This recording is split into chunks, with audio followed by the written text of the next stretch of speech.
கர்த்தருடைய பெரிதான நாமத்துக்கு மகிமை உண்டாவதாக. கர்த்தர் நல்லவர், அவருடைய கிருபை என்றும் உள்ளது.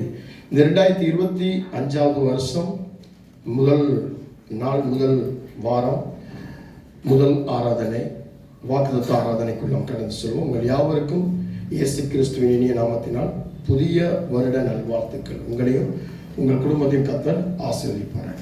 ஆதியாகமம் புஸ்தகம் 28ஆம் அதிகாரம் 4ஆம் வசனம். தேவன் நீ சுதந்திரித்துக் கொள்ளும்படி ஆபிரகாமுக்கு அருளிய ஆசீர்வாதத்தை உனக்கும் சந்ததிக்கும் அருள்வாராக. இந்த வாக்குத்தத்தத்தின்படி கர்த்தர் தேவன், கர்த்தாதி கர்த்தர், தேவாதி தேவன் ஆண்டவர் உங்களையும் உங்கள் குழந்தைகளையும் ஆசீர்வதிப்பார். ஆபிரகாமையும் அப்படித்தான் ஆசீர்வதித்தார். நீங்கள் வாழ்கிற இந்த நாட்டில், இந்த தேசத்தில், இந்த பட்டணத்தில், உங்கள் எல்லைகளில், உங்களுடைய வீடுகளில் உங்களுக்கு சொந்தமாக தேவன் கொடுக்கும் சகல ஆசீர்வாதத்தையும் பெற்று ஆபிரகாம் கொடுத்தது போலவே இந்த வருஷம் முழுவதும் உங்களுக்கு கொடுத்து உங்களை ஆசீர்வதிப்பார். ஆமென், அல்லேலூயா. இந்த ஆதியாகம புஸ்தகம் 28ஆம் அதிகாரம் நீ சுதந்திரித்துக் கொள்ளும்படி ஆபிரகாமுக்கு அருளிய ஆசீர்வாதத்தை உனக்கும் சந்ததிக்கும் அருள்வாராக என்ற வாக்கு தத்துவம் உங்களுக்குள் நிறைவேற கர்த்தர் நிச்சயப்பட்டவராக இருக்கிறார். ஆமென், அல்லேலூயா. கர்த்தர் இப்படியாக உங்களை இந்த வருஷத்திலே ஆசீர்வாதம் உங்களை உங்கள் பிள்ளைகள் நடத்துவார். கலாத்தியர் புஸ்தகம் 3ஆம் அதிகாரம் 13-14 வசனம் சொல்லுது, இந்த வாக்கு தத்துவம் நிறைவேறுவதற்காக நாம் யோசிக்க வேண்டிய சில காரியம். மரத்திலே தூக்கப்பட்ட எவனும் சபிக்கப்பட்டவன் என்று எழுதியிருக்கிறபடி கிறிஸ்து நமக்காக சாபமாகி நியாயப்பிரமாணத்தின் சாபத்திற்கு நம்மை நீங்களாக்கி மீட்டுக் கொண்டார். ஆபிரகாமுக்கு உண்டான ஆசீர்வாதம் கிறிஸ்து இயேசுவினால் புறஜாதிகளுக்கு வரும்படியாகவும் ஆவியை குறித்து சொல்லப்பட்ட வாக்கு தத்தத்தையும் நாம் விசுவாசத்தினாலே பெறும்படியாகவும் இப்படி ஆயிற்று. இந்த வருஷத்தின் இந்த 28ஆம் அதிகாரம் ஆதியாகம புஸ்தகம் 4ஆம் வசனம் உங்களுக்கு நிறைவேற வேண்டும் என்று சொன்னால்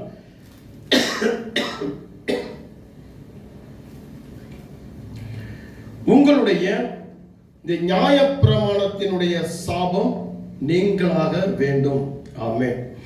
இந்த நியாயப்பிரமாணத்தினுடைய சாபம் உங்களை விட்டு நீங்கும் பொழுதுதான் ஆபிரகாமுக்கு உண்டான கிறிஸ்து இயேசுவினால் உண்டாகக்கூடிய ஆவி, பரிசுத்த ஆவியானவர் மூலமாக சொல்லப்பட்ட இந்த வாக்கு தத்துவம் உங்களுடைய விசுவாசத்தினாலே ஆகும்.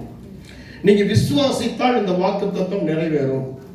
ஆனால் விசுவாசிக்கிறதுக்கு முன்பதாக நீங்க உங்களுடைய நியாயப்பிரமாண சாபத்தை விட்டு நீங்க வெளியே வர வேண்டும்.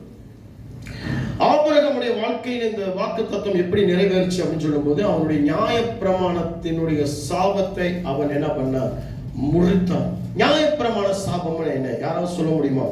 நியாயப்பிரமாண சாபம்னா என்னங்க? நியாயப்பிரமாண சாபம்னா என்ன? யாருக்கு தெரியும்? நியாயப்பிரமாண சாபம்னா என்ன? பைபிள் படிச்சவங்க சொல்லுங்க.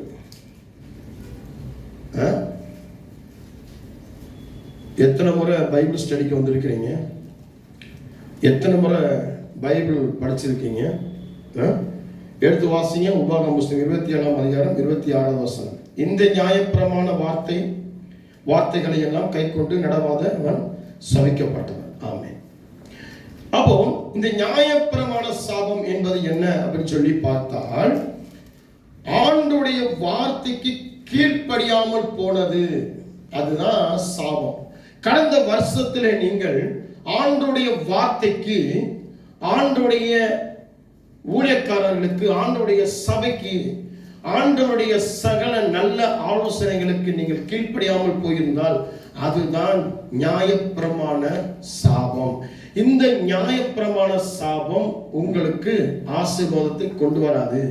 நீங்கள் எவ்வளவு விசுவாசித்தாலும் இந்த வாக்கு தத்துவம் உங்களுக்குள்ள நிறைவேறாது. உங்களுடைய வாக்கு தத்துவம் உங்களுக்கு நிறைவேற வேண்டும் என்று சொன்னால் உங்களுடைய நியாயப்பிரமாண சாபத்தை விட்டு நீங்க வெளியே வரணும். என்ன சொல்லப்பட்டிருக்குதுன்னா, தேவனுக்கு நீங்க கீழ்ப்படிந்து நடந்தால் ஆசீர்வதிக்கப்பட்டவர்களாக இருப்பீர்கள். ஆமென். சொல்லுவோமா? ஆண்டவருக்கு கீழ்ப்படிந்த வருஷம் 2025 வருஷம் இந்த வாக்கு தத்துவம் உங்களுக்கு நிறைவேற வேண்டும் என்று சொன்னால் நீங்க ஆண்டவருக்கு கீழ்ப்படியணும். ஆண்டவருடைய வார்த்தைக்கு கீழ்ப்படியணும். ஆண்டவருடைய பிரசங்கத்துக்கு கீழ்ப்படியணும். ஆண்டவருடைய சமூகத்தில் நீங்கள் கீழ்ப்படிந்தவர்களாக நீங்கள் நடக்க வேண்டும். அப்பதான் இந்த வாக்குத்தத்தம் ஒன்று நிறைவேறும். முதல்ல ஆரம்பிக்கும் போதே இதுதான் ஆரம்பம். அப்போ உங்களுடைய ஆசீர்வாதத்துக்கு தடையா இருக்கிறது என்ன? யாரோ நமக்கு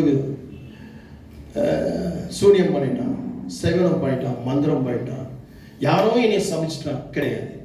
நீங்களே உங்களுக்கு வச்சுக்கிட்ட சூனியம், செய்வனை, நீங்களே உங்களுக்கு பண்ணிக்கிட்ட மந்திரம், நீங்களே உங்களுக்கு தடையா இருக்கக்கூடிய காரியம் என்னன்னா, நீங்க கீழ்ப்படியாமல், ஆண்டவருக்கு கீழ்ப்படியாமல் போனதுனால, ஆண்டவருக்கு கீழ்ப்படியாமல் இருந்ததுனால ஆண்டவருடைய அந்த ஆசீர்வாதத்துக்கு தடையாக இருக்கிறது. இந்த 2025 வருஷம் ஆதியாகமம் 28:4 நீ சுதந்திரித்துக் கொள்ளும்படி ஆபிரகாம் அருளிய ஆசீர்வாதத்தை உனக்கும் சந்ததிக்கும் கொடுப்பாரா ஆண்டவர் என்று சொல்லி இந்த வாக்குத்தத்தம் இருக்குது அப்படின்னு சொன்னா, நீங்க ஆண்டவருக்கு கீழ்ப்படியணும். நியாயப்பிரமான சாபமான காரியங்களை விட்டு வெளியே வரணும். ஆண்டவருக்கு கீழ்ப்படிய ஆரம்பிக்கணும். ஒரு கீழ்ப்படியக்கூடிய ஒரு புருஷனா, கீழ்ப்படியக்கூடிய ஒரு மனைவியா, கீழ்ப்படியக்கூடிய ஒரு பிள்ளையா, கீழ்ப்படியக்கூடிய ஒரு குடும்பமா நீங்க மாறும் பொழுது, ஒரு கணவன் மூலமாக ஒரு குடும்பம், மனைவி மூலமாக ஒரு குடும்பம், குடும்பம் மூலமாக அந்த பட்டணம், அந்த எல்லை, அந்த தேசம், அந்த நாடு ஆசீர்வாதத்துக்குள் கடந்து போகும். இருக்கீங்களா? அப்போஸ்தலர் 7:2-3 சகோதரரே, பிதாக்களே கேளுங்கள். நம்முடைய பிதாவாகிய ஆபிரகாம் கானான் ஊரிலே குடியிருக்கிறதுக்கு முன்னமே மெசொப்பொத்தேமியா நாட்டிலே இருக்கும்போது மகிமையின் தேவன் அவனுக்கு தரிசனமாகி, நீ உன் தேசத்தையும் உன் இனத்தையும் விட்டு புறப்பட்டு நான் உனக்கு காண்பிக்கும் தேசத்துக்கு வா என்றார். பிரியமான தேவனுடைய பிள்ளைகளே, ஆபிரகாமை கர்த்தர் எதுக்காக அழைத்தார்? ஆபிரகாமா இருக்கும் பொழுது அவனுடைய தேசம், அவனுடைய தகப்பன் சொந்த தேசத்தை விட்டு வெளியே ஏன் பிரிச்சு எடுத்தார்?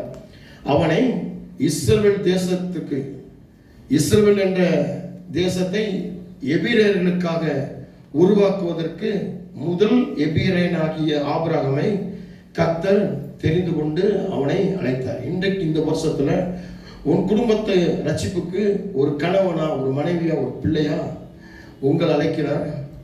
இந்த தேசம் ஆசீர்வதிக்கப்பட, பாதுகாக்கப்பட, வரப்போகிற பல பிரச்சனைகள், போராட்டத்திலிருந்து, அரசியல் அமைப்புகளிலிருந்து, பலவிதமான கொள்ளை நோய்களிலிருந்து உன்னையும் உன் குடும்பத்தையும் ஒரு எபிரேயனாக ஆபிரகாமை எப்படி தேர்ந்தெடுத்து ராஜாவாக ஒரு முதல் விசுவாச தகப்பனாக மாற்றினாரோ, அப்படியே உன்னையும் இந்த வருஷத்துல மாற்ற போகிறேன்னு சொல்லி கர்த்தர் சொல்றாரு. நீ இந்த நியாயப்பிரமாண சாபத்தை விட்டு வெளியே வரும் பொழுது, நியாயப்பிரமாண சாபத்தை விட்டு நீக்கி வரும்போது, கர்த்தருக்கு கீழ்ப்படியும் பொழுது, உன் மூலமாக புறஜாதிகள் ஆஸ்வதிக்க போறாங்க. உன்னுடைய இனம் ஆஸ்வதிக்க போகுது, உன்னுடைய ஜாதி ஜனம் ஆஸ்வதிக்க போகுது, உன்னுடைய உறவுகள் ஆஸ்வதிக்க போகுது. உன்னை சுற்றி இருக்கக்கூடிய புறஜாதிகளும் ஆசீர்வாதங்களை பெற்றுக்கொள்ள போகிறாங்க.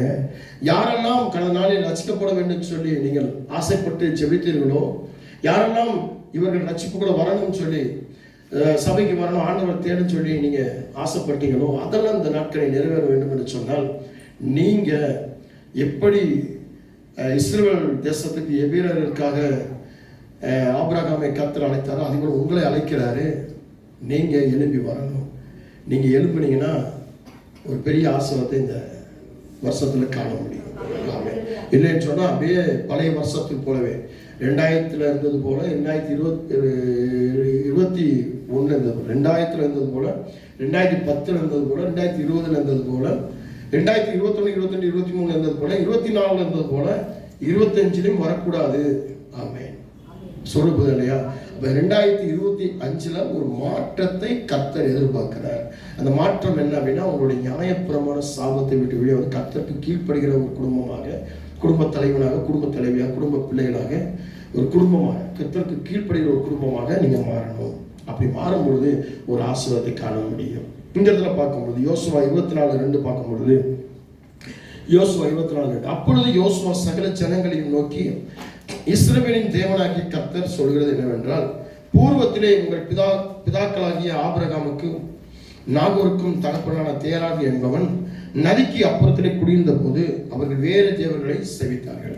அப்போ இந்த ஏன் தகப்பனுடைய தேசத்தை விட்டு வெளியே வா என்று சொல்லி கர்த்தர் அழைத்தார் என்பாங்க. முதல்ல இஸ்ரவேல் என்ற தேசத்துல எபிரேயர்களுக்காக ஒரு எபிரேயனை தெரிந்து கொண்டு அழைத்தார். இரண்டாவதாக என்னன்னா, அங்கே வேற தேவர்களை வணங்கி வேற தெய்வங்களை உருவாக்கி வேற தவறான சாப பாவத்துக்குள் இருந்தார்கள். அதை விட்டு வெளியே வர ஆபிரகாமுக்கு தேவன் கட்டளை கொடுத்தார். நீங்களும் கடந்த 20வது வருஷம், இப்ப அங்கிருந்து வந்துருவோமே 2000வது வருஷம், 2010வது வருஷம், 2020வது வருஷம், 21, 22, 23, 24 வருஷம் நீங்க அந்நிய தேவர்கள் வணங்கி இருப்பீர்கள் என்றால், அல்லது அந்நிய தேவர்கள் வணங்கியவர்களோடு உங்கள் சொந்த பந்தங்களோடு நீங்கள் இருந்திருப்பீர்கள், உங்கள் நண்பர்களோடு உற்றார்களோடு இருந்திருப்பீர்கள் என்றால், இந்த வருஷம் ஆண்டவர் சொல்றாரு அதை விட்டு வெளியே வரணும். நல்லா யோசித்து பாருங்க. யோசுவா 24:2 யோசுவா சகல ஜனங்களையும் நோக்கி, இஸ்ரவேலின் தேவனை கர்த்தர் சொல்கிறது என்னவென்றால், பூர்வத்திலே உங்கள் பிதாக்களாகிய ஆபிரகாமுக்கும் நாகோருக்கும் தகப்பனான தேராகு என்பவன் நதிக்கு அப்புறத்தில் குடிந்த போது அவர்கள் வேறு தேவர்களை சேவித்தார்கள். அந்த வேறு தேவர்களை அவர்கள் சேவித்ததினாலே உங்களுடைய ஆசீர்வாதத்துக்கு இந்த வருஷத்தில் சொல்லப்பட்ட ஆதியாகமம் 28:4 அந்த ஆசீர்வாதத்துக்கு ஒரு தடை கல்லாக இருக்கும். ஆமென். நீங்க அதுல இருந்து மாறி வரணும். அப்போ இந்த தேராகு என்பது சொல்லப்படுகிறது. பார்க்கும்பொழுது ஆபிரகாமுக்கும் நாகோருக்கும் தகப்பனான தேராகு அப்படின்னு சொல்லி, தேராகு என்பதற்கு தாமதிப்பது அல்லது காலம் தாழ்த்துவது என்ற அர்த்தம். ஆமென். அதனாலதான் ஆண்டவர் சொன்னார், அந்த தேராகுடைய இனத்தை விட்டு, அந்த தேராகுடைய தவறான காரியங்களை விட்டு நீ வெளியே வா அப்படின்னார். தேராகு என்றால் தாமதிப்பது அல்லது காலம் தாழ்த்துவது. உங்களுடைய வாழ்க்கையில தாமதிக்கிறது, ஒரு ஆசீர்வாதத்துக்கு தாமதமா இருக்கு, ஒரு நன்மைக்கு தாமதமா இருக்கு அப்படின்னா, நீங்க தேராகுடைய லைஃப்ல தேராகு நடந்தது போல தேராகு கேரக்டர்ல நீங்க இருக்கீங்கன்னு அர்த்தம். அதனால அந்த தேராகு விட்டு வெளியே வந்துடணும். அதாவது உங்கள் தகப்பனுடைய தேசத்தை விட்டு, உங்கள் சொந்த பந்தத்தினுடைய தவறான காரியங்களை விட்டு வெளியே வந்துடணும். 1000 பேர் 1000 மோட்டிவேஷன் கொடுப்பான், 1000 பேர் 1000 விதமான காரியங்களை சொல்லுவான். எல்லாரும் சொல்றதையும் கேட்கக்கூடாது. யார் நம்மளை கடிந்து புத்தி சொல்றாங்க, யார் நம்மளை சீர்படுத்த நம்ம வாழ்க்கைக்கு வழியா இருக்கிறாங்க, அதை கேட்டு நீங்க சரியா வரணும். நீங்க இதை விட்டு உங்க குடும்பத்தை நீங்க சீரழித்துக் கொண்டு, வாழ்க்கையை சீரழித்துக் கொண்டு, உங்களுடைய வாழ்நாட்களை நீங்கள் வேதனையோடு துக்கத்தோடு கழித்துக் கொண்டிருந்தால் அது ஆண்டவருடைய திட்டம் கிடையாது, அது சாத்தானுடைய திட்டம் கிடையாது, உங்களுடைய மாம்சிகத்தினுடைய தவறு. ஆமென். முதல்ல இதை மாற்றிக்கிறணும். அல்லேலூயா. சொல்றது இல்லையா? இரண்டாவது, ஆரான் என்ற ஊருக்கு அவங்க வராங்க. இந்த ஆரான் என்ற ஊர் எப்படிப்பட்ட ஊர்? இந்த முதல் தேசத்தை விட்டு வெளியே வந்துட்டா ஆரான்ல வந்து இருக்கிறான். ஆரான் என்ற ஊரின் பெயருக்கு என்ன அர்த்தம்னா, வறண்டு போன அல்லது பலனற்று போன.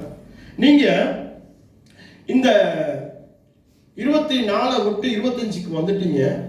25லையும் நீங்க சரியான இடத்துல நீங்க இல்லாமல், வேற ஒரு இடத்துல, ஆண்டவர் சொல்ற இடத்துல இல்லாமல் நீங்க வேற ஒரு இடத்துல இருப்பீங்க என்று சொன்னாங்க. அதாவது இவன் ஆண்டவர் சொல்லும் போது, நீ இந்த இடத்த விட்டு நீ காணாவூருக்கு வா அப்படின்னு சொல்லி அவன் ஆண்டவர் அழைச்சிட்டு போறாரு.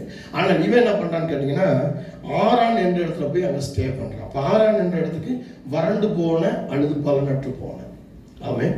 ஆண்டவர் சொன்ன ஒரு இடத்துக்கு நீங்க வராமல், இல்லை நான் இங்கேதான் இருப்பேன், நான் இப்படிதான் இருப்பேன் அப்படின்னா, ஒண்ணு நீங்க வறண்டு போயிடுவீங்க அல்லது பலனற்று போயிடுவீங்க.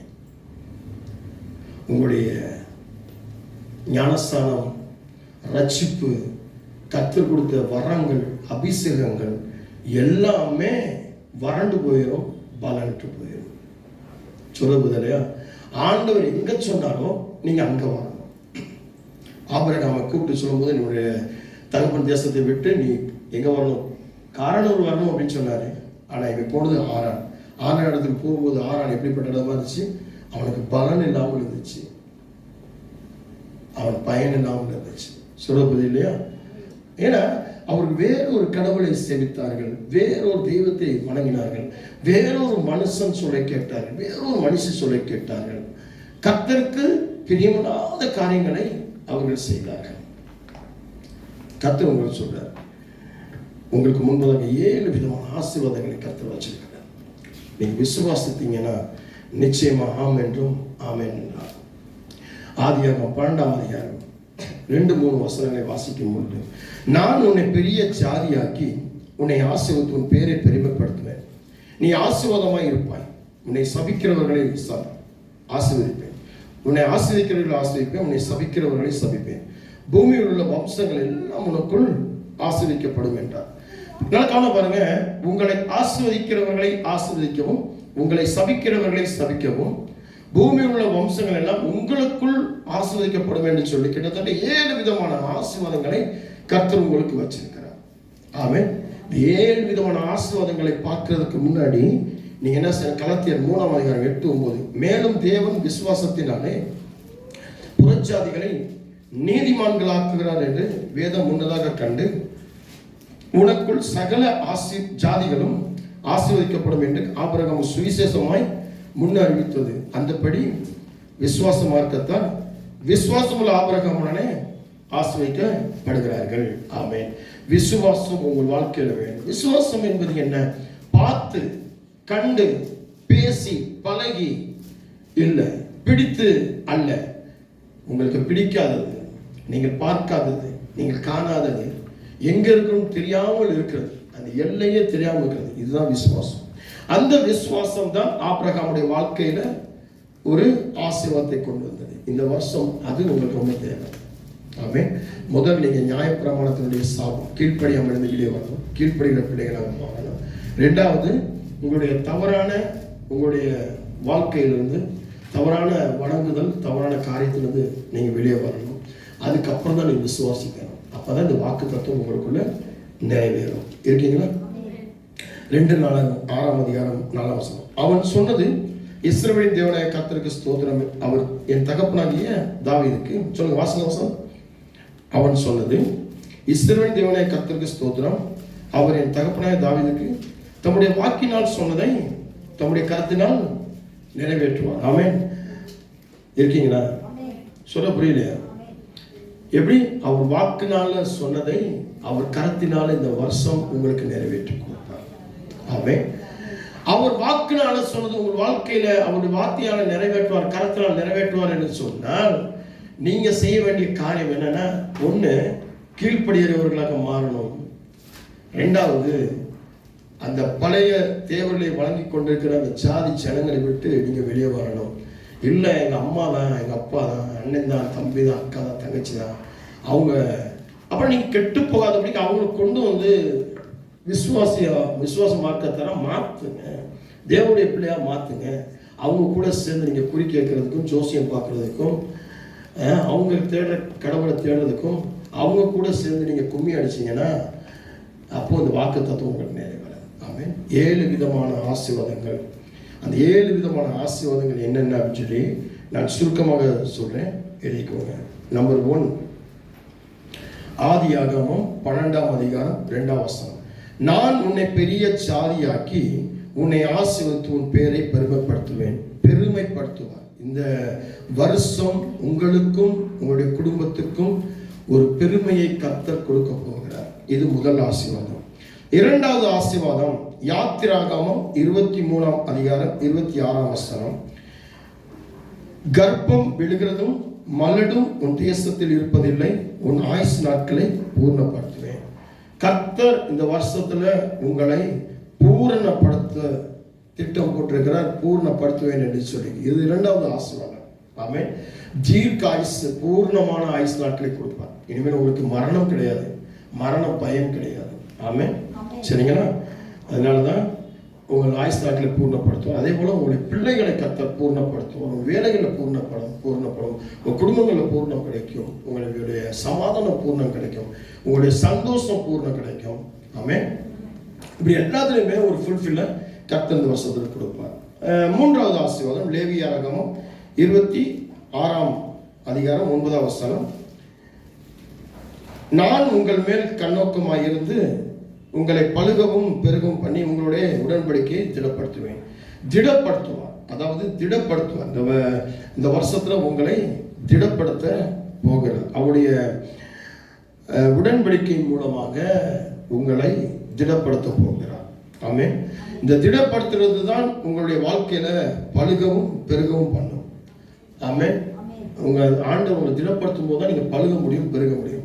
ஆண்டவர் உங்களை திடப்படுத்தலை அப்படின்னு சொன்னா, அதான் உங்களை உறுதிப்படுத்தலைன்னு சொன்னா, உங்களை நிலைப்படுத்தலைன்னு சொன்னா, உங்களால எதுவுமே பழுக முடியாது, பெருக முடியாது. அதனால கர்த்தர் வரதவர் உங்களை திடப்படுத்த போகிறார். அடுத்தபடி நாலாவது ஆசீர்வாதம் யோசுவா 3ஆம் அதிகாரம் 7ஆம் வசனம், யோசுவா 4ஆம் அதிகாரம் 11ஆம் வசனம். 3:7, யோசுவா 3:7, யோசுவா 4:14.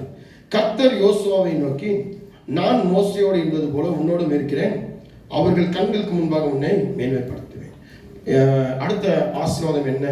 4வது ஆசீர்வாதம், மேன்மைப்படுத்துவார். உங்களை மேன்மைப்படுத்த போகிறார். எப்படின்னா, கர்த்தர் உங்க கூடயே இருக்கிறார், அதை மறந்துடக்கூடாது. கர்த்தர் நீங்க சாப்பிடும்போது உங்க கூட இருக்கிறாரு, படுக்கும்போது கூட இருக்கிறாரு, நடக்கும்போது கூட இருக்கிறாரு, வேலை செய்யும் கூட இருக்கிறாரு. அதனால கர்த்தர் உங்க கூட இருக்கிறதுனால நீங்க எப்படி இருக்கணும்? பயம் பக்தியோடு இருக்கணும். அவிசுவாசமா, சந்தேகமா, தப்பான ஒரு காரியத்துல தப்பான காரியங்களை செஞ்சுட்டு இருக்கக்கூடாது. ஆமென். இருக்கீங்களா? அதனால கர்த்தர் உங்களை மேன்மைப்படுத்த போகிறார். அடுத்தபடியாக 2 சாமுவேல் 7ஆம் அதிகாரம் 12ஆம் வசனம், உன் நாட்கள் நிறைவேறி உன் பிதாக்களுடைய நித்திரை பண்ணும்போது நான் உனக்கு பின்பு உன் கர்ப்ப பிறப்பாகி உன் சந்ததியை எழும்ப பண்ணி அவன் ராஜ்யத்தை நிலைப்படுத்துவேன். இந்த நாட்கள்ல நிலைப்படுத்த போகிறார். எதை நிலைப்படுத்த போகிறார் அப்படின்னா, உன்னுடைய பிள்ளைகளை நிலைப்படுத்த போகிறார். ஆமென். உன் பிள்ளையுடைய வாழ்க்கை நிலைப்பட போகிறது, உன் பிள்ளையுடைய எதிர்காலம் நிலைப்பட போகுது, உன்னுடைய பிள்ளையுடைய எல்லா நன்மையான காரியங்களும் கிறிஸ்துவுக்குள் நிலைப்பட போகுது. நீங்க கிறிஸ்துவ விட்டு நீங்க தூரமா இருப்பீங்கன்னு சொன்ன முதல் சொன்ன நியாயப்பிரமாண சாபம், கீழ்ப்படியாமை, 2வது விக்கிரக ஆராதனை, உங்க முற்பிதாக்கள் செய்த காரியங்கள், இதுக்குள்ள நீங்க போயிட்டீங்க அப்படின்னு சொன்னா அதை நம்பிட்டீங்க.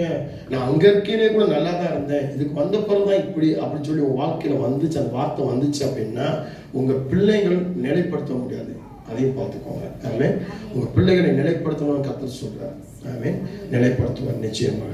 6வது சங்கீதம் 91:15, அவன் என்னை நோக்கி கூப்பிடுவான், நான் அவனுக்கு மறு உத்தரவு அளிச்சுவேன், ஆபத்திலே நானே அவனோடு இருந்து அவனை தப்பித்து அவனை கனப்படுத்துவேன். ஆமென். அடுத்தபடியாக உங்களை கனப்படுத்துவார். எப்படி கனப்படுத்துவார் அப்படின்னா, நீங்க அவரை கூப்பிடும் போதெல்லாம் கர்த்தர் உங்களுக்கு செவி சாய்த்து, உங்களுடைய எவ்வளவு பெரிய ஆபத்துல இருந்தாலும், கடன் பிரச்சனை போராட்டங்கள் இருந்தாலும், பற்றாக்குறை இருந்தாலும், அல்லது ஏதோ ஒரு வியாதியில மரணக்கட்டு பயத்தில் இருந்தாலும், நீங்க ஆண்டவரை நோக்கி கூப்பிடும் பொழுது உடனே அவர் கேட்டு வந்து உங்களை கனப்படுத்துவார். ஆமென். அப்படிப்பட்ட கனத்தை இந்த நாட்கள்ல இந்த வருஷத்துல கர்த்தர் உங்களுக்கு கொடுத்திருப்பார். இது 6வது ஆசீர்வாதம். இந்த ஆசீர்வாதம் உங்களுக்கு கர்த்தர் கொடுப்பேன்னு சொல்லி கொடுத்திருக்கிறார். ஆமென். ஆனா நீங்க கனப்படணும். கனப்படுகிற பிள்ளைகளா, ஆண்டவர் எப்போதும் கூப்பிடுற பிள்ளைகளா இருக்கணும். ஆமென். உங்க வேலை நிமித்தம், வியாபாரத்து, குடும்பத்தின் நிமித்தம் அங்க கூப்பிடணும். இதை கூப்பிடாத பிறகு ஒரு பஞ்சாயத்து தலைவராக ஒரு புறஜாதியை கூப்பிட்டீங்க அப்படின்னா, புறம்பானவர்களை கூப்பிட்டீங்கன்னா, அல்லது தவறான ஒரு காரியங்கள்ல ஒரு குறி சொல்றதை கேட்டு நம்பி போனீங்க அப்படின்னா, நீங்க ஆண்டவர் கனப்படுத்த மாட்டார், அப்புறம் கனம் கிடைக்காது. ஆமென்.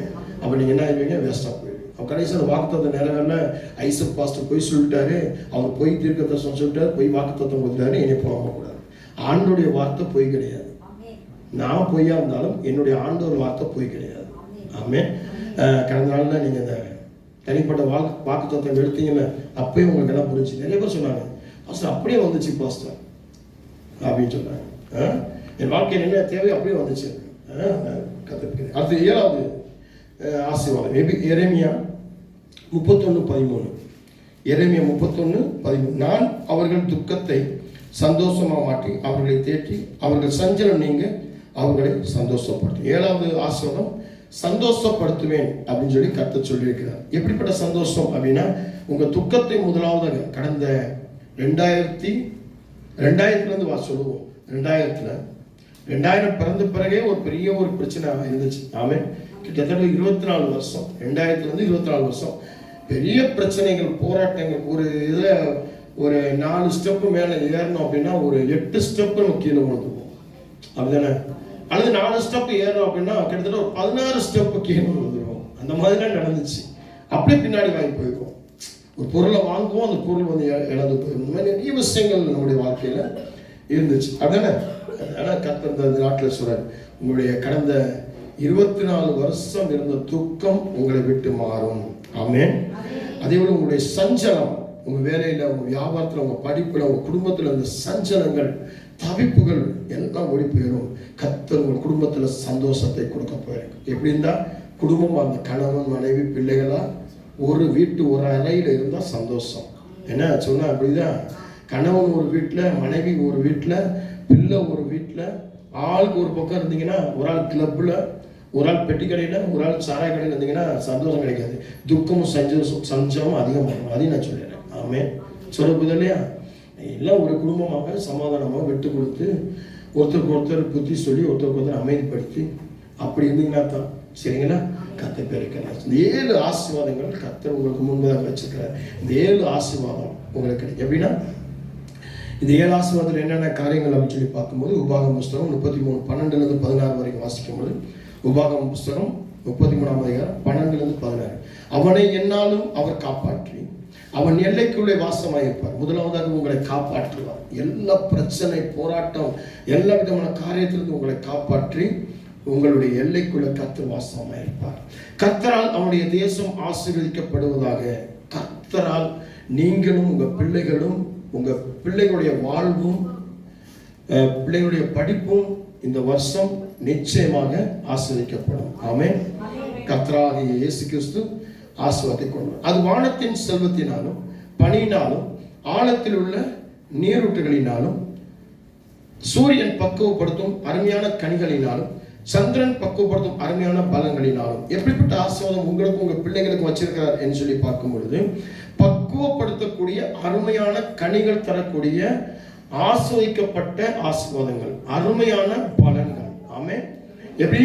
செல்வம், வானத்திலிருந்து வரக்கூடிய செல்வம், பனியினால் வரக்கூடிய செல்வம், ஆழத்தில் உள்ள நீரூற்று, எல்லாவற்றிலுமே கர்த்தர் உங்களை ஆசீர்வதித்து நடத்த போகிறார். ஆமென். அடுத்தபடியாக நாடும் அதன் நிறைவும் கொடுக்கும் அருமையான தானியங்கள், தானியங்களினால், அதாவது சாப்பாட்டு வசதிகள் இந்த வருஷத்துல உங்களுக்கு பெருக்கமா இருக்கு. கடந்த வருஷத்துல சாப்பாடு சரியில்லை, சாப்பாட்டுனால நிறைய பிரச்சனை, ஃபுட் பாய்சன் ஆச்சு, சாப்பாட்டுனால நிறைய ப்ராப்ளம் வந்துச்சு, நிறைய வீடுகளில் சாப்பாடு கிடைக்கல, சாப்பாடுக்கு பஞ்சமாக இருந்துச்சு, சாப்பாடுக்கு குறைவாக இருந்துச்சுன்னு சொல்லி ரொம்ப கஷ்டப்பட்டுருப்பீங்க.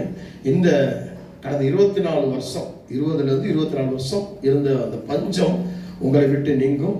இந்த வருஷம் தானியங்களினால் ஆசீர்வதிக்கப்படுவீங்க. நீங்க அடுத்தபடியாக முச்செடியில் எழுந்தருளினவரின் தயை. ஆமென்.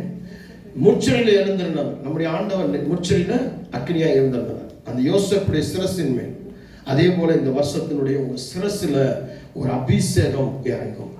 அது பரிசுத்தமாக, ஞானமாக, அறிவாக, தெளிவாக, கிருபையாக, முடிசூட்டப்பட்டதாக இருக்கும்.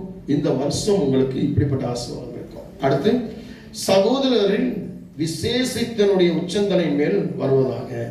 உங்க குடும்பத்துல எந்த சகோதரன், எந்த சகோதரி, எந்த கணவன், எந்த மனைவி, எந்த பிள்ளை புறம்பாய் போயிட்டு இருக்காங்களோ அவங்க தலையில கர்த்தர் ஒரு ஆசீர்வாதத்தை வச்சு, ஒரு அபிஷேகத்தை வச்சு விசேஷித்தவர்களாக இந்த வருஷம் மாற்ற போகிறார். இருக்கீங்களா? பிரியமானவர்களே, இஸ்ரவேலை ஆசீர்வதிப்பதே தேவனுக்கு பிரியமாக இருக்கிறபடினாலே நிச்சயமாக உங்களையும் உங்கள் குடும்பத்தையும் இந்த வருஷத்துல ஆசீர்வதிப்பார். ஆமென். எல்லாத்திலையும் பக்குவப்படுத்துங்க. எப்படி சூரியனை பக்குவப்படுத்துறார், சந்திரனை பக்குவப்படுத்துறார், அது எப்படி பக்குவமாகி உங்களுக்கு ஆசீர்வாதத்தை கொடுக்குதோ அதே போல் நீங்களும் பக்குவமாயிக்கோங்க. ஒரு கணவனா பக்குவப்படுங்க, ஒரு மனைவியா பக்குவப்படுங்க, ஒரு பிள்ளையா பக்குவப்படுங்க, ஒரு விசுவாசியா பக்குவப்படுங்க, ஒரு ஊழியக்காரியா பக்குவப்படுங்க. பக்குவப்படாதபடிக்கு நீங்க புரட்சாதிகள் போல இது தெரியாது, அது தெரியாது, அப்படி பண்ண மாட்டேன், இப்படி பண்ண மாட்டேன், இப்படிதான் இருப்பேன்னு சொல்லி போனீங்கன்னா இந்த வாக்குத்தத்தம் இந்த வாக்குத்தத்தம் நிறைவேற வேண்டும் என்று சொன்னால், இந்த 7 ஆசீர்வாதம் உங்களுக்கு வேண்டும் என்று சொன்னால், நியாயப்பிரமாண சாபத்தை விட்டு விடியவாங்க. அதாவது கீழ்ப்படியாமல் இருந்து விடிய வந்து கீழ்ப்படுகிற பிள்ளைகளாக மாறுங்க. தேவனுக்கு பிரியமான கீழ்ப்படுகிற பிள்ளைகளாக மாறுங்க. ஆண்டவர்கிட்ட கேட்காம எதுவுமே செய்யாதீங்க. ஆண்டவர்கிட்ட கேளுங்க. ஒரு ஜெபம்னாலும் ஆண்டவர்கிட்ட கேளுங்க. ஆண்டவரே, இந்த ஜெபத்துக்காக நான் வரேன், இந்த ஜெபிக்கிறதுக்காக உங்கள்கிட்ட சொல்றேன், எனக்கு உங்க ஜெபிங்க அப்படின்னு சொல்லி அவங்கள்ட்ட கேளுங்க. அவங்க ஜெபிப்பாங்க. அவன் நல்ல விஷயத்த சொல்லி கொடுக்குறவங்க, இல்லை உங்களை பக்குவப்படுத்துறவங்கள்ட்ட பழக்கம் வைங்க. நல்ல விஷயங்களை மோட்டிவ் பண்ணவங்கள்ட்ட நீங்கள் மோட்டிவ் வாங்க. கர்த்தர் உங்களை ஆசீர்வதிப்பார். இந்த வருஷம் உங்களுக்கு இந்த வாக்குத்தத்தம் ஆதியாகமம் 28 தேவன் நீ சுதந்திரத்தை கொள்ளும்படி ஆபிரகாமுக்கு அருளிய ஆசீர்வாதத்தை உனக்கும் உன் சந்ததிக்கும் வரும். தேவன் உங்களையும் உங்க பிள்ளைகளுக்கும் இந்த ஆசீர்வாதம் நிச்சயமா ஆபிரகாம் கொடுப்பார். அந்நிய தேவர்களை விட்டு விடுவாங்க, கீழ்ப்படியாக விட்டு விடுவாங்க. கீழ்ப்படுகிற பிள்ளைகளாக கர்த்தரை மட்டும் தேடுகிறவர்களாக மாறுங்க. ஒரே சபையில் இருங்க, ஒரே ஊழியக்காரன்ட்ட இருங்க, ஒரே பரிசுத்தாவிக்குள்ளுங்க, ஒரே ஞானஸ்தானத்துக்குள்ளுங்க, பரிசுத்தம் உள்ளவர்களாக இருங்க. ஆமென். கர்த்தர் உங்களை ஆசீர்வதிப்பார். உங்களுக்காக ஜெபிக்கிறேன். அன்பின் பரலோகத்தின் பிதாவே, இந்த வார்த்தையை கேட்ட ஒவ்வொருவரும் உங்கள் கருத்தில் ஒப்புக் கொடுக்கிறேன். இந்த தீர்க்க தரிசன வசனமான வாக்குத்தத்தம் பரிசுத்த ஆவியானவர் மூலமாக கொடுத்தப்படுகிறனாலே இந்த வாக்குத்தத்தம் யாருக்கெல்லாம் கடந்து போகிறதோ, யாரெல்லாம் தியானிக்கலாம், அவர்கள் கீழ்ப்படுகிற பிள்ளைகளாக, எல்லா நியாயப்பிரமாண சாபத்தை விட்டு வெளியே வரக்கூடிய பிள்ளைகளாக, எல்லா அந்நிய தேவர்கள் அந்நிய காரியங்களை விட்டு வெளியே வரக்கூடியவர்களாக, உம்மை மட்டுமே தேடி உம்மை மட்டுமே நாடி உமக்குள் வாழ்கிற பிள்ளைகளாக, தன்னையும் தன்னுடைய கணவன் மனைவி பிள்ளைகளையும் உமக்கு பிரியமான பிள்ளைகளை இஸ்ரவேல் குடும்பமாக மாற்றும் பொழுது எப்படி ஆபிரகாமை எபிரேயர்களுக்காக எபிரேயனை தெரிந்து கொண்டு அதே போல இவர்களை தெரிந்து கொண்டு அவங்க குடும்பத்தை நீர் ஆசிர்வதி. இந்த வருஷம் இவர்களுக்கு ஒரு குறைவிடாமல் எல்லா பலனும் சுகமும் ஆரோக்கியமும் சமாதானமும் இரக்கமும் பாதுகாப்பும் ரட்சிப்பும் தீர்க்க ஆயுசும் நீடிய ஆயுசும் நீடித்த ஆயுசும் நீண்ட ஆயுசு பரிபூர்ணமாய் முழுமையாய் முழு வயசு வாழ்வு பலி பறிப்பும் ஏற்றோம். பின்னர் ஆசிரியர் இயேசுவின் நாமத்தினால் பிதாவே. கர்த்தர் உங்களை ஆசீர்வதிப்பார். கர்த்தர் உங்களோடு இருப்பார். God bless you.